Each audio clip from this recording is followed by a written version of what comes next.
Assalamualaikum Ustadz, Waalaikumsalam warahmatullahi wabarakatuh. Semoga Allah selalu menolongi Ustadz dan keluarga serta kaum muslimin yang hadir di majelis ini dan di seluruh penjuru dunia. Amin ya rabbal alamin.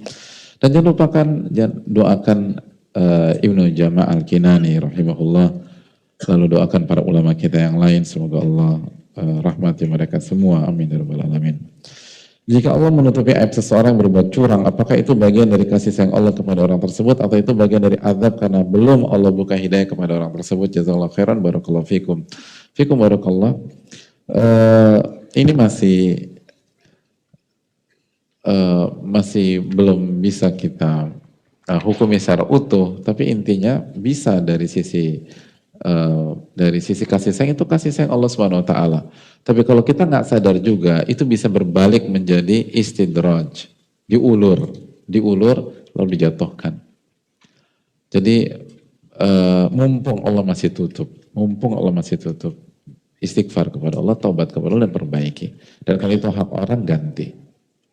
Karena hak itu akan dipermasalahkan di hari kiamat kelak.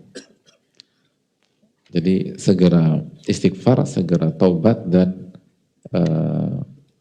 banyak-banyak bersyukur Allah masih tutup aib kita di dunia ini. Dan kalau kita merasa nyaman, akhirnya kita nggak peduli, maka itu istidraj. Allah Ta'ala bisa.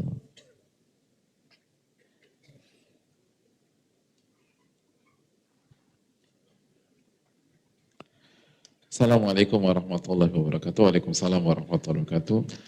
Ustadz, bagaimana jika saya ditakdir? Sebelum saya jawab, sekali lagi doakanlah para ulama kita, doakan orang yang kasih kita ilmu. Karena la yashkurullah man la yashkurun nas, nggak bersyukur kepada orang yang tidak bersyukur kepada manusia. Dan Nabi SAW bersabda, man sana ilaikum ma'rufan fakafi'u, kalau barang siapa yang memberikan kebaikan kepada kalian, maka balaslah, perintahlah, balaslah. Dan kalau Anda belum mampu balas, doakan. Jadi hanya mendoakan itu opsi kedua setelah kita belum mampu membalas. Kalau kita mampu membalas, kita diperintahkan membalas oleh Nabi kita Shallallahu Alaihi Wasallam. Jadi kalau kita nggak doakan juga, bagaimana pertanggungjawaban kita di hadapan Allah dan bagaimana ilmu kita bisa bermanfaat. Itu poin. Tapi mungkin penanya belum tahu atau terburu-buru dan kita bisa doakan di sujud dan lain sebagainya. Tapi doakan sebelum itu. Saya bacakan, bagaimana jika saya ditakdirkan untuk menikahi wanita yang lebih pandai daripada saya? Apa yang akan saya sampaikan dia sudah lebih mengetahuinya. Apakah itu termasuk gish karena tidak mendidiknya dengan baik? Itu bukan gish, itu nikmat. Kok gish? Kenapa gish? Itu nikmat. Dapat istri yang punya ilmu itu kan nikmat kok. Kenapa gish? Gish kan curang gitu loh. Enggak. Dan mendidik itu idealnya memang kita lebih berilmu di atas dia, tapi tetap bisa kok gitu, bisa. Karena kebutuhan akan pemimpin adalah fitrah wanita.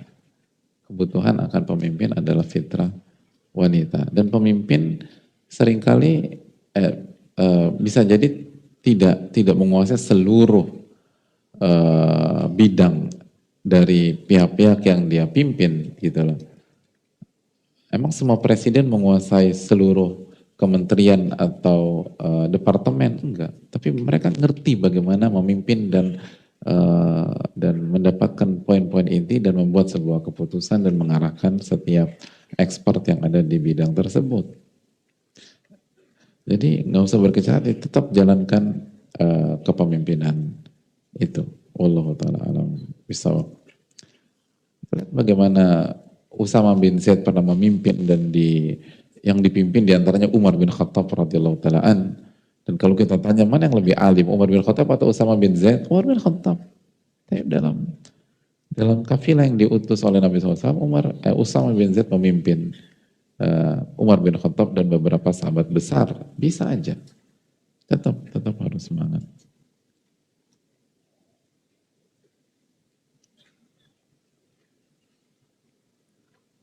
Assalamualaikum warahmatullahi wabarakatuh. Waalaikumsalam warahmatullahi wabarakatuh. Semoga Allah merahmati Imam Ibnu Jamaah, Pak Ustadz, keluarga, guru, dan seluruh umat muslim. Amin ya rabbal alamin.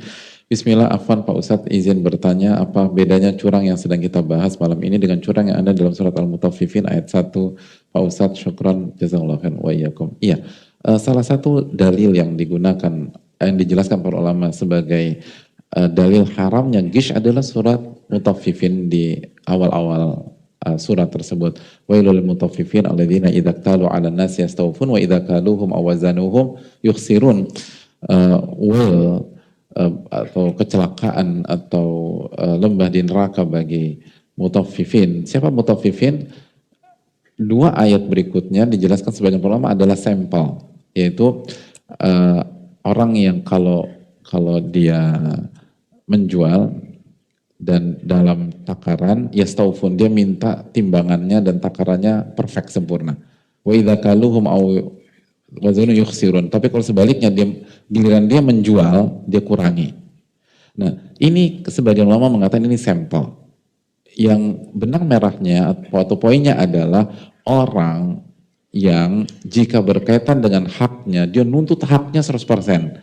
Tapi kalau menjalankan kewajiban kepada pihak lain, dipangkas tersebut. Jadi mau enaknya aja.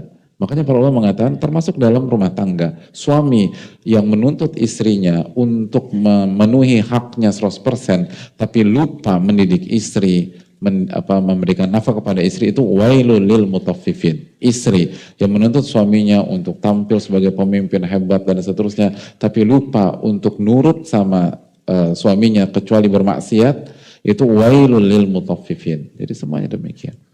Allah ta'ala misal. Jadi poinnya adalah sama dan kemarin tadi kita sudah jelaskan bahwa kita nggak sebutkan semua poin, semua dalil.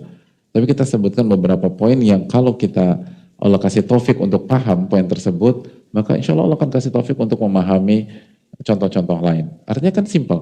Kalau nasihat saja kita tidak berikan yang terbaik buat orang tersebut, apalagi kasus wailul lil mutaffifin.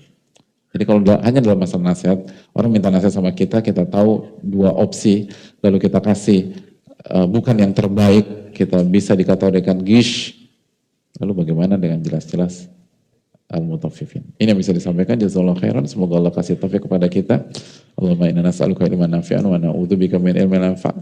Rabbana taqabbal minna, semoga Allah terima amal ibadah kita. Subhanaka la ilaha illa anta, astaghfiruka wa atubu ilaik. Assalamualaikum warahmatullahi wabarakatuh.